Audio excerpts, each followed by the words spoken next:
Every Spider-Man's web shooter is different. Some are organic, some are mechanical. So why this gap? In this video, to answer this question, we'll time travel through the entire Spider-Man universe that's ever existed. 1. Tobey Maguire, The Organic Revolution. Andrew and Tom use mechanical web shooters. So why did Tobey, who came long before them, use organic web shooters? A lot of people have the reason for this completely wrong, but first let's look at Tobey's web shooters. The spider bite caused a different mutation in his body compared to other Spider-Men, and his body produced webbing directly from within.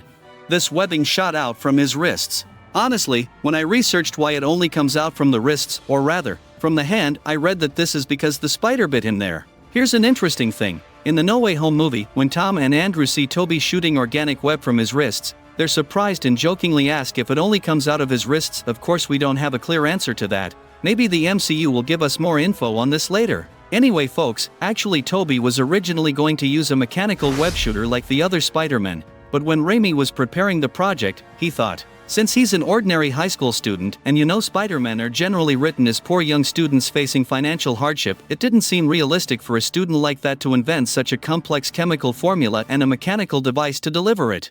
What do you think? Was it logical for the later Spider-Men to use mechanical web shooters, or was Raimi right? If you ask my opinion, what set Tobey apart from the others was exactly this organic webbing. I think this was also a financially risky decision for Raimi, because that project had a budget of $139 million and grossed over $822 million at the box office. And at the time, it earned the title of highest-grossing superhero film. I wonder if, without that huge box office success, Spider-Man films would have dared to be made at all. Do you think behind that huge box office and those millions of dollars is the organic webbing and Tobey being written as such an ordinary guy? Before we continue, don't forget to like the video. Nicholas Hammond. We're looking at one of the oldest Spider-Men in television history. I want you to pay attention to his wrists here too. You'll see a mechanical web shooter device mounted on his wrists again. And at the time, this aired as a television series. Whichever friend I mention this show to, they don't know about it, and they laugh a lot when they see it. But friends, this was actually a revolution for the technology of its time. Looking at it from today's perspective, the effects seem very plain and may look overly simple, but for the world of that era, it was on a different level. And before you're fooled by this visual quality, before you judge it, I want to say this: the concept in this show stayed faithful to the comics, and I think that's very valuable. I think it's very important that a TV series made in the 70s stayed faithful to the comics, not the whole story, of course, but when you consider how different the television economy of that era was from today, and factor in the show's budget, I still think they did a good job by today's multi-million-dollar standards. But of course, some scenes really do look quite funny. Had you seen this TV show before? Before we continue, don't forget to like the video. I'm on my way back to the garage. Where you want to go to? Hey man, I don't want to mess with you. Japanese Spider-Man. If you found the 1977 Spider-Man series interesting, this will be even more interesting to you. Yes, here's the Japanese Spider-Man. In 1978, a Japanese company signed a 3-year commercial licensing agreement with Marvel. Look, this doesn't resemble any Spider-Man movie/show up to this point. Why? Because the main character isn't Peter Parker.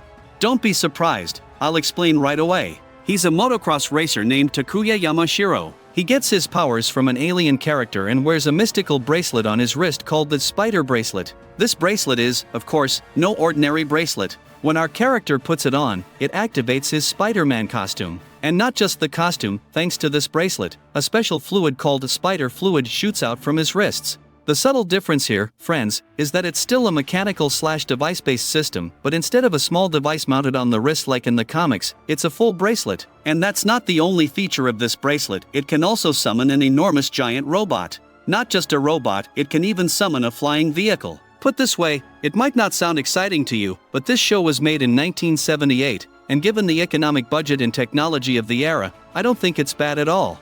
Considering the financial and economic constraints, I think it has a good story. What do you think? Andrew Garfield.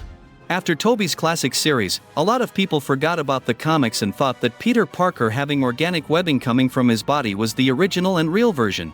After Tobey, after a multi-million-dollar series that everyone had grown visually accustomed to, a new Spider-Man was going to be introduced, and this Spider-Man had to be different from the previous one. So during this period, when the Andrew Garfield series was being prepared, they specifically focused on this. And if Tobey's Spider-Man produced webbing organically from his body, the new Spider-Man needed to do the exact opposite. That's why they wrote the character to be more dramatic than Tobey, a bit darker, and they needed to write him as having lost more than Tobey. In fact, that's why, as you know, in this series Andrew loses his girlfriend right before his eyes. But of course that alone wasn't enough, they also needed a difference in the visuals, so when writing him, the creators drew a clear line: the era of organic webbing is over, and our new Peter Parker will produce mechanical web shooters with his own intelligence, just like in the original comics. In fact, they made the story a bit more dramatic by showing us scenes of Peter developing this device while working, inspired by his job. So as I said at the start, Raimi's approach was, an ordinary high schooler can't make such a complex invention. They completely shelved that idea and brought back the idea of, a genius high schooler makes his own invention. When you compare the two in this sense, which one sounds better to you? I'm genuinely curious about your thoughts, because the only difference between Andrew and Tobey wasn't multi-million-dollar budgets. Both made millions at the box office, but one used organic web shooters while the other used mechanical ones. Which sounds better to you? Which do you think is the more logical thesis? Does it sound logical for a high school student to produce such a complex mechanism or not? Write your thoughts in the comments. Tom Holland. The Spider-Man who came right after Andrew was Tom Holland. When we first saw him, he was like the previous ones, living an ordinary life with financial troubles, wearing a very simple costume, the friendly neighborhood Spider-Man. But then something unprecedented happened. For the first time we saw a Spider-Man wearing a costume with a multi-million-dollar budget, and of course the mastermind behind it was Tony Stark. In one of the scenes, Tony openly tells Peter himself that the suit he's wearing cost millions of dollars. But the MCU quickly realized something. As established in the comics, the Peter Parker character couldn't have such a high economic budget or great wealth, because that goes against the core of the character. That's why the journey that began under Tony Stark's mentorship, and the moment Peter, of his own will and desire, rejects this incredibly expensive suit invented by Tony Stark and turns his back and walks away, that's the moment he truly becomes Spider-Man. But the new Peter Parker that the MCU gave us, meaning the Spider-Man played by Tom Holland, had been producing his own mechanical web shooters himself ever since the spider bite. In fact, in one scene we see him inventing this himself from chemistry materials while taking a class in high school. At the same time, we also saw how smart and curious this Peter Parker was in the scene he shares with Doctor Strange in the Multiverse movie, where we see him neutralize something in a geometric way using his webs, showing just how smart he is. But still, when I look at the Tom Holland character, aside from a few specific scenes, I don't think his intelligent side gets touched on very much, so this sometimes sounds a bit odd to me. I wish we saw his intelligent, science-curious side more often, so that his viewers would also believe more in the idea that he could genuinely produce a mechanical web shooter. I'm curious about your thoughts on this. By the way, while I was preparing this video, the new Spider-Man movie hadn't hit theaters yet, but from what I saw in the trailer, it looks like he'll have organic web shooters again. I found this incredibly exciting, because I think this shows the MCU's direction. I'm curious what you think. The first animated series. We all know the series where we first saw Spider-Man as a cartoon, and as you can tell from the scene I'm showing now, Spider-Man produces his own webs.